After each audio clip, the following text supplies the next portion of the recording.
Bab 177. Konsekuensi pamer. Dalam keadaan spesial, memang harus mengeluarkan trik unik untuk menang. Dengan sebuah trik, Louis Lu berhasil mencairkan ketidakpuasan para siswa ini, membuat mereka merasa bahwa waktu yang mereka habiskan malam ini sangat berharga, dan kebencian di hati mereka secara alami menghilang. Tapi selalu ada satu atau dua pengecualian. Contohnya pria berkepala landak itu, mungkin dia terlalu suka pamer, jadi saat dia melihat ekspresi kekaguman terhadap Louis Lu, dia langsung menjadi kesal, dan berkata dengan lantang, "Apa-apaan, kamu di sini untuk mengajar atau melakukan akrobat? Jika kamu di sini untuk melakukan akrobat, aku rasa kamu harus pergi ke sirkus daripada datang ke sini untuk merusak nama sekolah kita." Suaranya keras, dan setelah dia berteriak, seluruh kelas terdiam sesaat. Hanya saja kali ini, sebagian besar siswa sudah melihat pria berkepala landak dengan tatapan yang saat mereka pertama kali melihat Louis Lu. Ini seperti sekelompok orang yang bernyanyi di KTV. Kita semua menyanyikan lagu dengan semangat tinggi, tetapi kamu malah datang dan menyanyikan lagu yang sedih. Tidakkah ini mengecewakan? Teman yang satu ini, tolong jelaskan mengapa kamu merasa Tuan Lu merusak nama sekolah kita, kata salah satu siswa di kelas.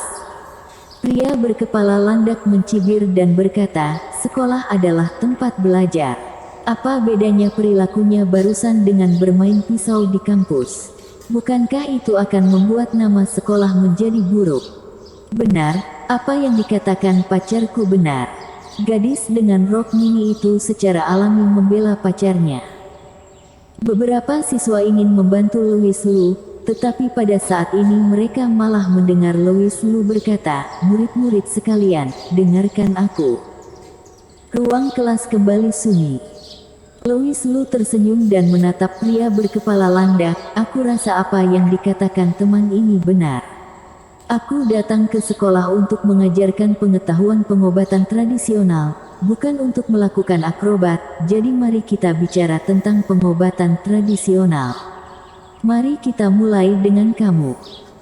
Louis Lu menunjuk ke pria berkepala landak, dan berkata dalam hatinya, "Cih, kamu tampaknya merasa dirimu sangat hebat, tunggu saja. Apa maksudmu mulai dariku?" Melihat Louis Lu menunjuk ke arahnya, pria berkepala landak tertegun sejenak, dengan ekspresi bingung di wajahnya. Louis Lu berkata dengan penuh arti, "Kamu sakit. Guru macam apa ini, kenapa malah memarahi murid?" Louis Lu melanjutkan, "Apakah kamu sering sembelit akhir-akhir ini?" Oh, ternyata bukan marah.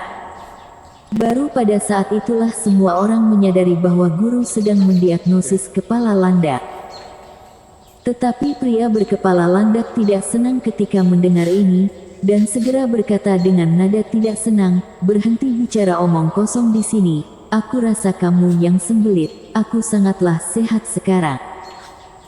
Ketika dia mendengar kata sembelit barusan, jantungnya berdetak kencang, karena Louis Lu benar-benar tepat.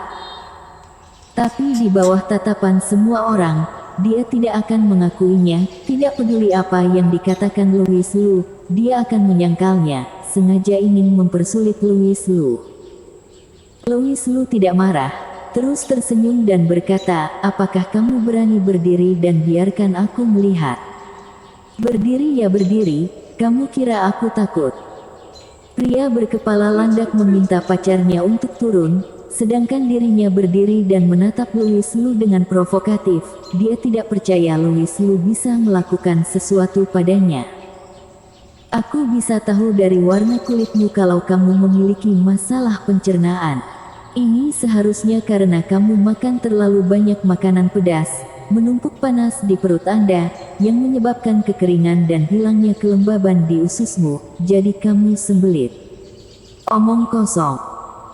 Saat pria berkepala landak hendak membantah, Louis Lu dengan cepat melangkah maju, menekan titik akupuntur di perutnya, dan dia pun berkata dengan marah, "Apa yang kamu lakukan?" "Bukan apa-apa, Aku hanya membantumu menjernihkan kotoran dalam tubuhmu. Jika tubuhmu normal, umumnya kamu tidak akan mengalami gejala apapun. Senyum misterius muncul di sudut mulut Louis Lu, dan dia melangkah mundur setelah berbicara. Kepala Landak masih ingin membantahnya, tetapi di detik berikutnya, dia tiba-tiba merasakan perutnya sakit, dan suara usus yang bergemuruh terdengar sangat keras seperti guntur di hari hujan. Segera setelah itu, prut, prut. Wajah murid itu memerah, dan akhirnya dia tidak bisa menahannya lagi, dan mengeluarkan 3 kentut keras yang berbau busuk berturut-turut. Pacarnya yang sedang duduk sedang menghadap pantat pria kepala Landak. Jadi 3 kentut keras itu mengejutkannya dan dia pun berdiri dengan wajah pucat. Dia melampiaskan amarahnya, tetapi dia malah bersendawa keras tepat di depan wajah pacarnya lagi. Apa kau sengaja melakukannya? Oek. Gadis dengan rok mini hendak memarahinya dan menamparnya, tapi sebelum tamparan itu mengenai wajahnya, dia tidak bisa menahan muntah, dan buru-buru meninggalkan kelas sambil menutupi mulut dan hidungnya. Dalam sekejap, bau yang sangat kuat, berpusat di kepala Landak, menyebar seperti bom asap, mengejutkan para siswa di dekatnya. Sialan asap beracun. Mereka akhirnya mengerti mengapa Louis Lu mundur beberapa langkah sekarang. Siapa yang bisa tahan dengan senjata biokimia yang begitu dahsyat? Para siswa di dekat jendela tolong membuka jendela untuk membiarkan udara segar masuk. Mari kita tinggalkan kelas dulu, dan kembali ke kelas secara sukarela setelah 5 menit. Jika kalian tidak ingin mendengarkan ceramahku, kalian tidak perlu datang kembali.